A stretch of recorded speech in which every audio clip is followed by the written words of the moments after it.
জয় শ্রী রাধে কৃষ্ণ। শ্রীকৃষ্ণ বার্তা চ্যানেলে সকলকে স্বাগতম। আশা করি রাধারানীর কৃপায় সকলেই খুব ভালো আছেন। সামনেই এগিয়ে আসছে জিতাষ্টমী ব্রত। এই জিতাষ্টমী ব্রত কবে পালন করতে হবে, কিভাবে পালন করতে হবে, এই ব্রত পালন করলে কী ফল পাওয়া যাবে, এই ব্রতের নিয়ম কি, এই ব্রত পালন করার জন্য কি কি উপকরণ প্রয়োজন এবং সেই সঙ্গে জিতাষ্টমী ব্রতের ব্রতকথা পাঠ, এই সব বিষয় নিয়ে আমাদের আজকে আলোচনা। আপনারা প্রথম থেকে পুরো ভিডিওটি দেখবেন। যদি ভালো লাগে তাহলে অবশ্যই একটা লাইক করবেন, সেই সঙ্গে প্লিজ একটা সাবস্ক্রাইব করে দেবেন। জিতাষ্টমী ব্রত আশ্বিন মাসের ব্রতের ফল। এই ব্রতের ফলে বন্ধা নারী পুত্র সম্ভবা হন। ব্রতের নিয়ম: আশ্বিন মাসে কৃষ্ণপক্ষের অষ্টমী তিথিতে বাড়ির উঠানে একটি ছোট আকারের পুকুর খুঁড়ে তার চারপাশে কলাচারা ও বেলচারা পুঁততে হবে। স্বামী স্ত্রী উভয়ে উপবাসী থেকে সন্ধ্যায় কুলপুরোহিত দিয়ে পুজো করিয়ে ব্রতকথা শুনে জল গ্রহণ করতে হবে। পুজোর দ্রব্য: নানা প্রকার ফল, ভিজা মটর কলাই, আতপ চালের নৈবেদ্য, দীপ, ধূপ, ফুল ইত্যাদি। ব্রতকথা: ত্রেতা যুগে চম্পকনগরে সুভদ্রা নামে এক ধার্মিক ব্রাহ্মণের কন্যা ছিল। একদিন রাজ্যে খুব অকাল বৃষ্টি দেখা দিলে রাজা ঘোষণা করলেন যে তার পিতার শ্রাদ্ধের জন্য যে আতপ চাল তৈরি করে দেবে তাকে তিনি একটি সোনার তাল পুরস্কার দেবেন। কিন্তু কেহ সাহস করল না। শুধু সাহস করল সেই ব্রাহ্মণের মেয়ে সুভদ্রা। সে উপবাসী থেকে খুব ভক্তি করে দিবাকরের আরাধনা করতে লাগল। তার উপাসনায় সূর্যদেব প্রসন্ন হয়ে বর দিলেন যে তার মনের বাসনা পূর্ণ হবে। সূর্যদেব তার ঘরে কিরণ দান করলেন এবং সেই তাপে চাল তৈরি হলো। সুভদ্রা রাজাকে আতপ চাল দিয়ে পুরস্কার পেল তার কাছ থেকে। এদিকে এক দৈব ঘটনা ঘটেছে। সুভদ্রার যৌবনের রূপ সৌন্দর্য দেখে দিনমণি তার রূপে তেজ দান করলেন এবং তার ফলে সুভদ্রা গর্ভে এক ছেলে জন্মালো।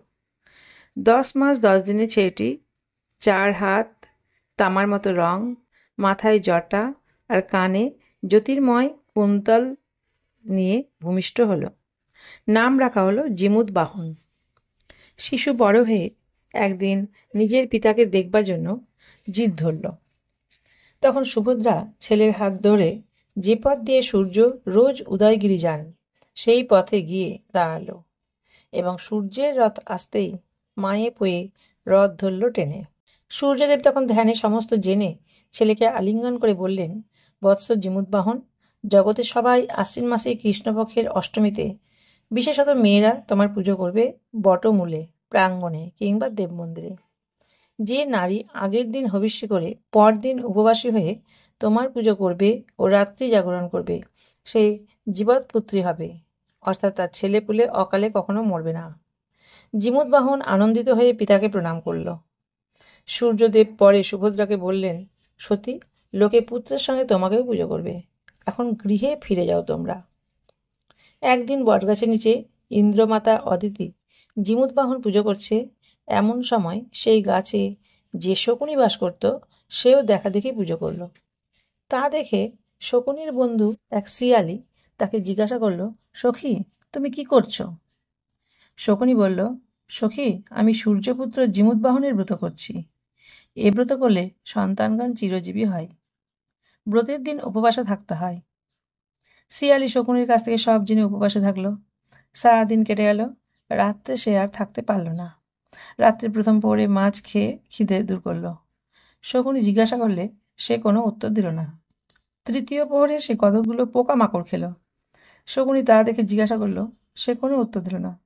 তারপর চতুর্থ প্রহরে শিয়ালি যখন মরার মাংস খাচ্ছে তখন তা দেখে শকুনি খুব রেগে গিয়ে তাকে বলল, পাপিয়সী, যখন খিদে সইতে পারো না তখন কেন এই ব্রতের জন্য অত আগ্রহ দেখিয়েছিলে? এর শাস্তি তুমি হাতে হাতে পাবে বলে দিচ্ছি। তারপর শিয়ালির 1 বছরের ভেতর যে কটি সন্তান হলো সবকটি মরে গেল। ওদিকে শকুনি জীবৎপুত্রী হয়ে রইল। তার কিছুই হলো না দেখে শিয়ালির প্রাণ রাগে ওই হিংসায় জ্বলে গেল। সে শকুনিকে ডেকে বলল, সখী, তোমার সন্তানগুলো বেঁচে আছে আর আমার সবগুলো মরে গেল কেন? শকুনি বলল, বাবা জিমুতবাহনের অপমান করার জন্যই তোমার সব গেছে, কথা শুনে শিয়ালি রেগে যেমনই শকুনিকে মারতে যাবে অমনি দুজনে গাছতলায় যেখানে একটি কড়াই ছিল তার মধ্যে পড়ে গেল। এক ধোপা সেদিন কড়াইটি আগুনে চাপিয়ে খাড় সিদ্ধ করছিল। সুতরাং শিয়ালি আর শকুনি গরম খাড়ের মধ্যে পড়ে সঙ্গে সঙ্গে মারা গেল। ধোপা এসে দেখে খাড়ির জল নদীতে ফেলে দিল। ঘটনাচক্রে ওই খাড় সিদ্ধ জলে দুটি সুন্দর ফুল জন্মালো, একটি নীলপদ্ম আর একটি শ্বেতপদ্ম। ফুল দুটি ভাসতে ভাসতে কর্ণাটকের একটি পুষ্করিণীতে পড়ল। সেই সময় কর্ণাট রাজের রানী কুমুদমতি ও তার পাত্রপত্নী প্রভাবতী ওই সরোবরে স্নান করছিলেন।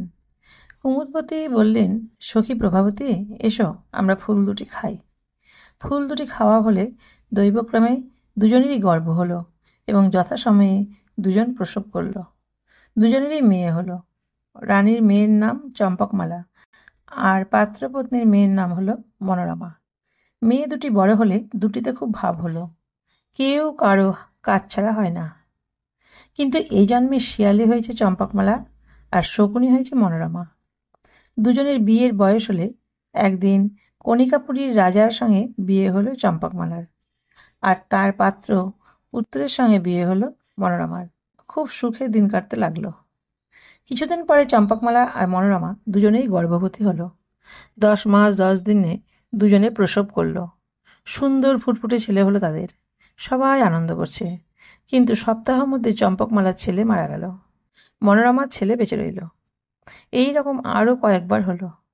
চম্পকমালার ছেলে হয়ে সপ্তাহের মধ্যে মারা যায় আর মনোরমার ছেলে বেঁচে থাকে।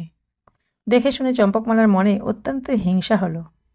চুপি চুপি একদিন মনোরমার ছেলেদের ডেকে সে নাক কেটে মনোরমাকে পাঠিয়ে দিল। এই বলে, খুব ভালো কামরাঙা তোমায় পাঠালাম।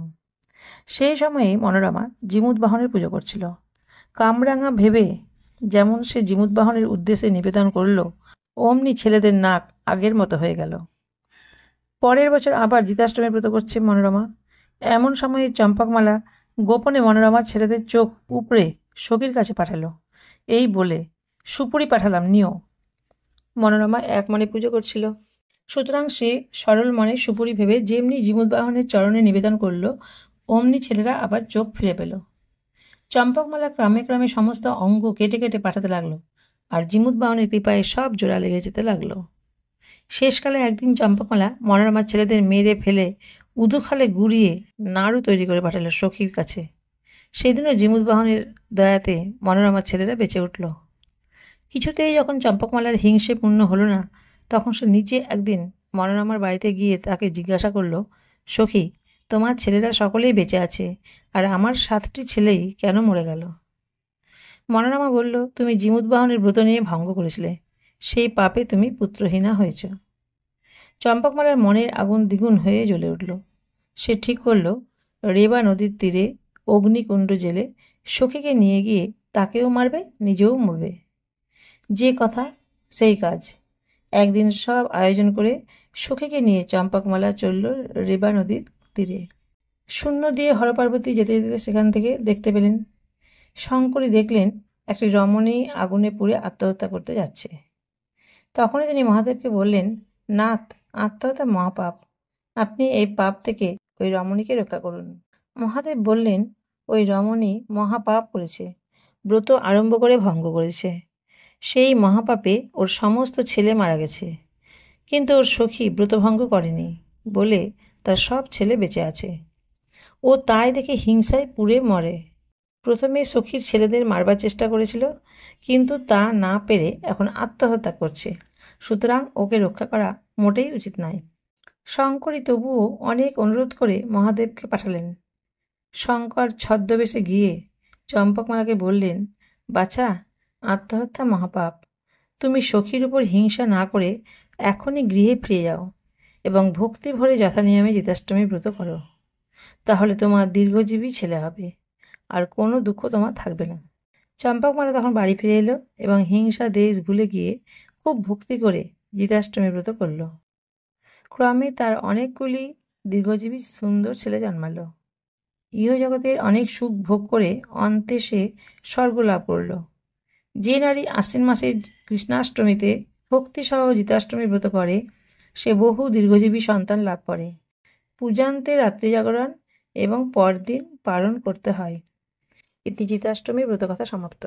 সুধী ভক্তবৃন্দ, এতক্ষণ আপনারা জিতাষ্টমীর ব্রতকথা সম্বন্ধে জানলেন। এই ভিডিওটি যদি আপনাদের ভালো লাগে তাহলে প্লিজ একটা সাবস্ক্রাইব করে দেবেন। আপনারা সবাই ভালো থাকবেন, সুস্থ থাকবেন।